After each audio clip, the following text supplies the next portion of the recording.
السلام علیکم دوستوں، آج ہم آپ کو اپنی اس ویڈیو میں بدہضمی کے متعلق بتائیں گے کہ بدہضمی کی وجوہات کیا ہیں اور اس کا بہترین علاج کیا ہے۔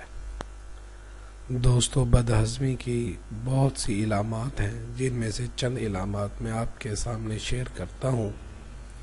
کھانے کے بعد بے چینی محسوس کرنا، متلی کی کیفیت ہو جانا، کھٹی ڈکاریں آنا، سینے میں جلن، پیٹ کا پھول جانا، بھوک کا کم ہو جانا، یہ ان علامات میں سے چند علامات ہیں۔ پرہیز۔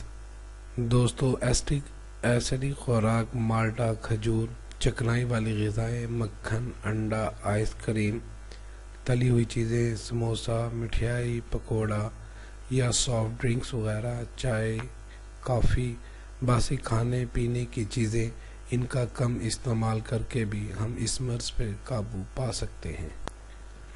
علاج۔ دوستو، قدرت نے ادرک میں بہت سی خصوصیات رکھی ہیں۔ ادرک کی ایک خوبی یہ بھی ہے کہ یہ کھانے کو ہضم کرنے میں مدد دیتی ہے۔ آپ کو جب بھی بدہضمی محسوس ہو تو ادرک کو چھیل کر اس کے 2 سے 3 ٹکڑے چبا لیں۔ انشاءاللہ آپ کو فوری افاقہ محسوس ہوگا۔